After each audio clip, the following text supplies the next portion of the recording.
Hello everyone, welcome back to a continuation of this video series on the historical criticism of Islam.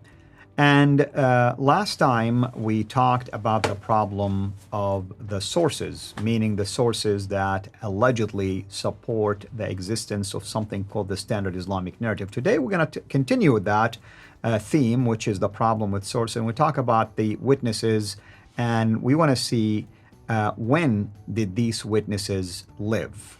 With me here in studio to answer that question is our dear brother, Dr. J. Smith. Dr. J, welcome back. Thank you. Thanks for So what are we going to say about these witnesses for the sources or the early Islamic narrative, technically speaking? Yeah, we're going to put it on a timeline, but before we do that, I want to look at a slide. I want to look at the slide of a map. So let's take a look at this map here. This is the area we're interested in. So, what am I talking about? Well, let's just look at Muhammad's empire. So there's Muhammad's empire, the brown area. That was the part of that is really what we want to talk about. We want to talk about that brown area. This is the Hijaz that is primarily in those two cities. You can see Mecca and Medina there. That's where it all takes place. And his empire, by the time he died in 632, remember the caliphate comes into creation in 624. 2 years after he moves Medina, he introduces the caliphate. So from 624 up until 632, the last 8 years of his life, that brown area was conquered. But after he dies in 632, then you have Abu Bakr, Umar, Uthman, and Ali, known as the Rashidun period. So 632 to 661, the next 30 years, is when you have these, what we call the four rightly guided caliphs. Abu Bakr, 632 to 634, Umar, 634 to 644, Uthman, 644 to 656, and then Ali, 656 to 661, when then Muawiyah comes over and he destroys and kills Ali at the Battle of Siffin, and then introduces the Umayyad Caliphates. But I'm not interested in, I'm only interested in that period up to 661. So let's look at the map again. That's the Rashidun period that we're going to introduce as well. Now, after that, then comes the Umayyad period, and that is in purple there. See the purple there? That is when Muawiyah introduces the Umayyad period, which continues right up until the Abbasids take over around 750. So basically a 100 years period. But we really want to look at the brown area and the orange area. That's the area where everything happened. That's the area where all Islam began, where Muhammad lived, where the Qur'an was revealed, where Mecca existed, and the people called Muslims also lived and flourished. Okay? To do that, everything we know about that area, everything we know about this, if you look here, this brown and the orange area that we're looking at, if that takes, everything that we want to zero in on should have been written down almost immediately, right? You would think. And we've said that. This is the problem. We would want people who were there. We would want people who lived in that area. We would want in this area here. We would want people who actually knew Muhammad, saw what he did, heard what he said, to have written down so specifically, because the standard Islamic narrative assumes that. You assumed it when you were growing up. I assumed it my whole time that I was studying Islam. But this is what we need to look at. So let's look at the next slide, because the next slide then shows us the problem. So let's start. This is a timeline, and this is what Muslims haven't done. This is what I wasn't shown, and you need to see this. Everybody needs to see this. So according to the standard Islamic narrative, and this is their story, this is what everybody's known. Muhammad was born in 570. He then, he's there in Mecca. He was born in Mecca. He starts receiving his revelation in 610. There in the Hira cave, according to the standard Islamic narrative. This is not my story. This is the standard Islamic narrative story. This is the traditions. This is the historical account according to Islam. And then in 621, he is asked to get up and go on the back of the winged horse called the Burak to fly up from Mecca up to Jerusalem, where he then ascends the seven heavens to receive the five prayers. Comes back down, that's known as the Mi'raj. And that happens in 621. In 622, then, he moves from Mecca to Medina, known as the Hijrah, and that's where he starts, really introduces himself as the arbiter between man and God, introduces the constitution of Medina, has that problem with the Jews, and destroys and eradicates all the Jews, starts to eradicate all the Jews. And then in 630, he then comes and he conquers Mecca without firing a shot. He just takes over Mecca. And then he dies in 632. And so that is Muhammad's life. Now, I'm just giving you the bare bones. I'm just giving an overview because we just don't have time to unpack it more than that. But that's everything you've been told, right? That is absolutely correct. Okay, so you've known this. This is nothing new. Everything I've seen, you have assumed is correct. And any Muslim, whether East or West, when they go and read the Islamic sources, these are the events and dates that will be mentioned to them. Okay. After him comes Abu Bakr, and he's from 632 to 634. He dies peacefully. Nothing much happens. There is an expansion of the borders under his. But really, it's Umar where much of the expansion takes place, where they start pushing out, going across North Africa, going across to the east, what is today Iraq and Iran, all the way up to Afghanistan. That's where the borders are really being pushed, and the empire really takes shape. That happens in that 10-year period. He is killed, and of course, Uthman then takes over. And so Uthman taking over, it is he that is responsible for the compilation of the Qur'an in 652. The Qur'an that we have in our hands today is his. He then is killed in 656, very violent area, part-time of the world, and then Ali takes over. And Ali only lasts for about 5 years before he is killed at the Battle of Siffin. So this is the standard Islamic narrative. That's their story. Everything you've seen on this graph, on this timeline, you have been told were written down by people who knew him, who were there, who participated with him, who understood this or actually knew these caliphs, or were written by those who were in the courts of these caliphs, right? That's what you've been told. That's what I've been told. That's what I have assumed. Here's the problem. Let's look at this next graph. Islam was fully formed in Hijaz by 661, right? So, how do we know all of the above is correct, and where did it come from? Well, let's go right to the next graph, because this is what we have not been told. This is what I was not told until I was studying under Gerald Hawting. It was Gerald Hawting that actually introduces to me in 1994. Okay, let's go back to the graph, and here you see. So Muhammad dies in 632, we're told. Then we are given his biography. Everything we know about Muhammad, everything about what he did, where he went, what he said, all these things that we know about his life, we are told are written by this man, Ibn Ishaq. You've been told that. I've been told that. That's the Sirah. The problem is, nothing was written by Ibn Ishaq. We have nothing from him. Not a thing. No book, no manuscript, not even a fragment. We have everything from this guy here, Ibn Hisham. And this guy dies in 833. Ibn Ishaq dies in 765. So we're talking about roughly, 70 years later that we finally get his material. Now, Ibn Hisham does admit that he takes something of Ibn Ishaq and throws the rest away. So let's just get rid of Ibn Ishaq because he really doesn't figure into this whole narrative. It's Ibn Hisham we should go to, or Al-Waqidi. That's another name we should put up there because they are the two that write and compile the life of Muhammad. Right. One talked about his life in general. Al-Waqidi focused on his campaigns. His campaigns. And these are military campaigns. Right. These are very violent, especially between 624 and 632, the last 8 years of his life. But that's not all. In fact, most Muslims, when you talk about it, when you were a Muslim, to know what you were to do, you didn't really go to the Sirah, you went to the Hadith, didn't you? I mean, usually, because it's much easily accessible. Believe it or not, not a whole lot of Muslims go and invest the time to read all of the Sirah of Ibn Hisham.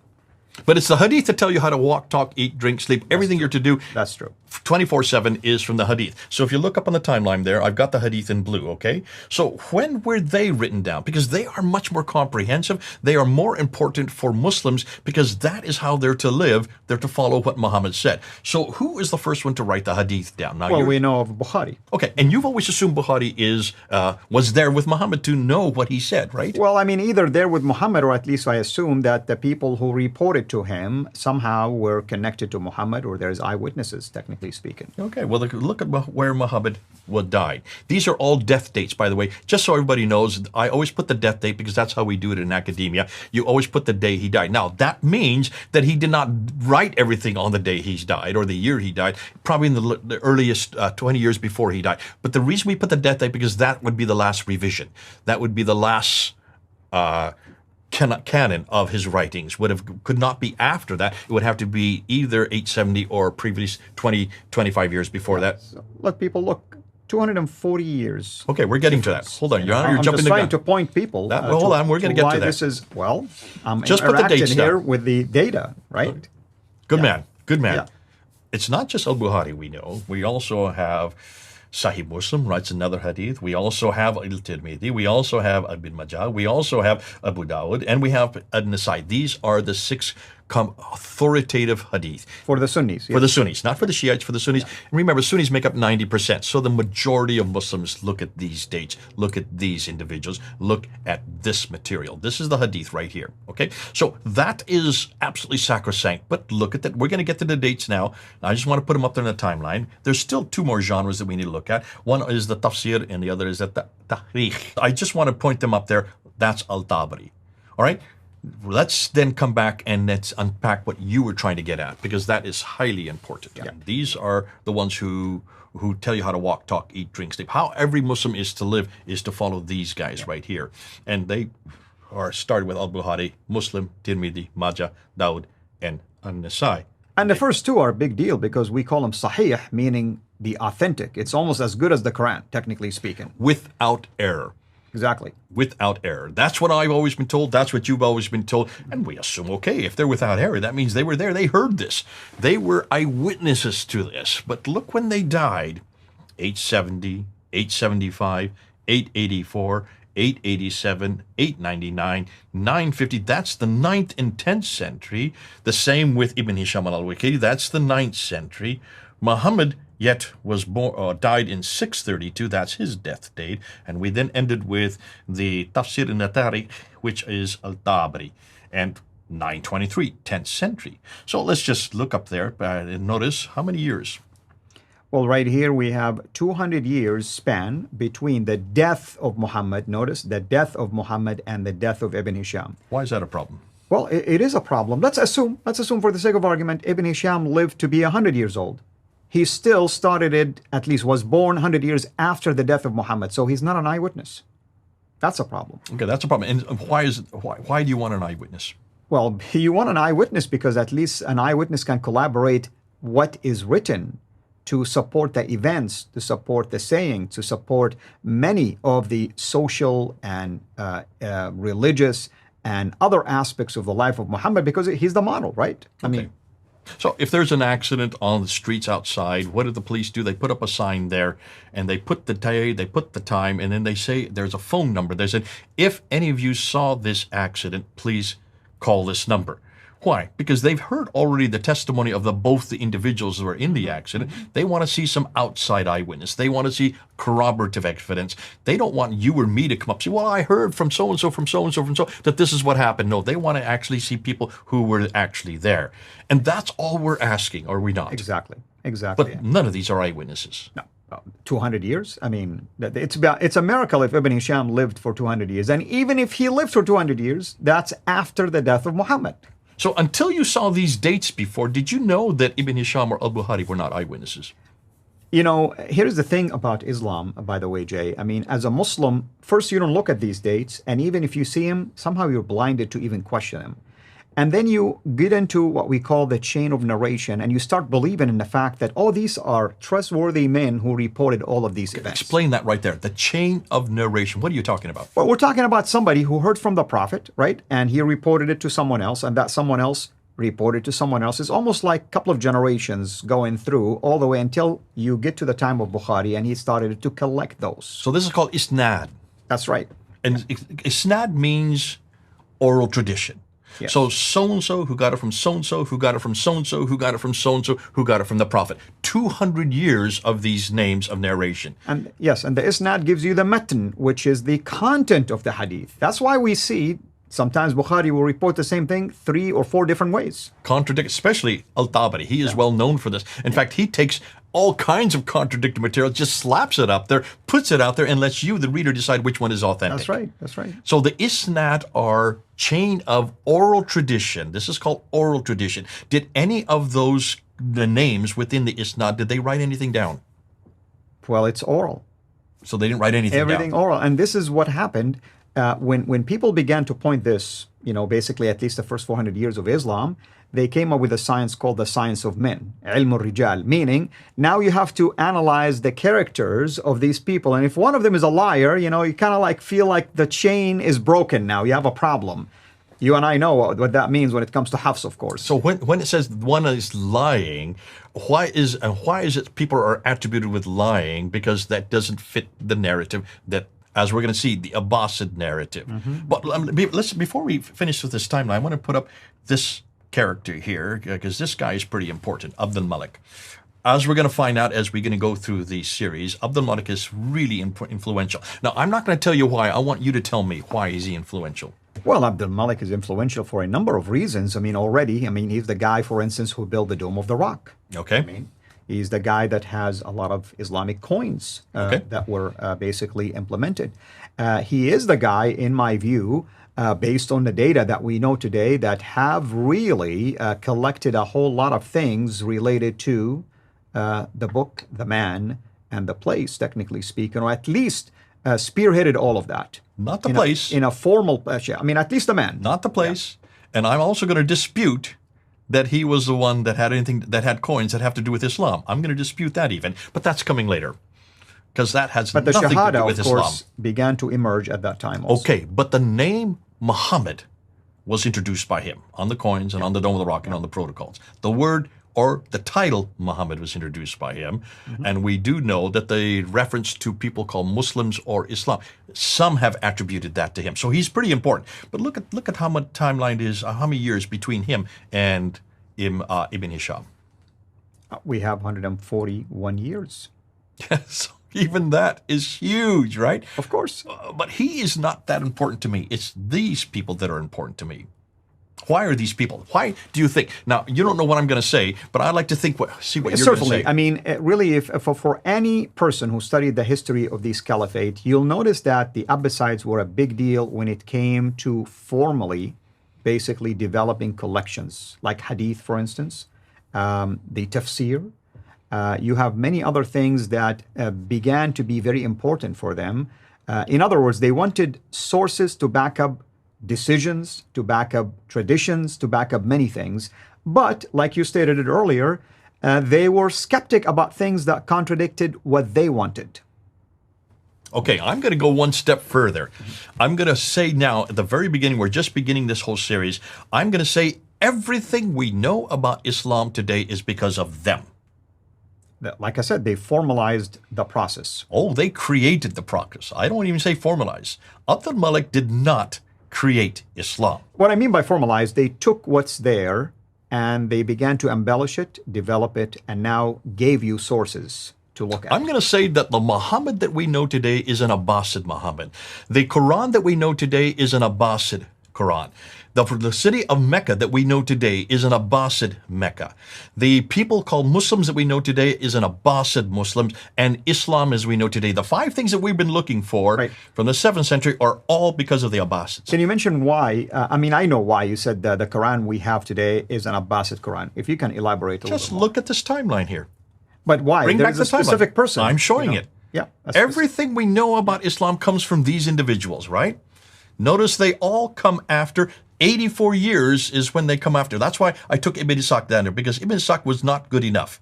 They had to get rid of him. And 70 years later, the narrative that we know today all begin in 833. That's 84 years after they came into power. It took them 84 years to start to craft, to create, and to make and to give us the narrative that we use today. That's hugely significant. That's why all of you, listen, Muslims and those of you who are going to be talking to Muslims, you need to look at this graph. And why they're called, by the way, they are the one that we heard the term the Golden Age. Right there. Listen.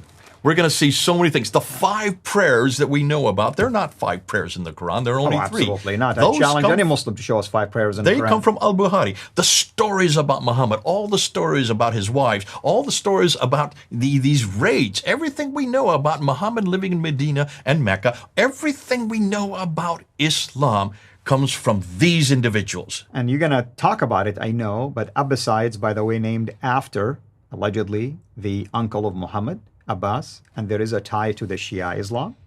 And these characters come from modern-day Iran. Oh, hold on, you're jumping the gun again. Well, I you wanted always just like to jump the people, gun. I wanted people to see that there is an agenda when it comes to the Abbasites. So we need to stop here, and what we're going to do next, I'm going to look at this, but I'm going to ask another question in the next episode.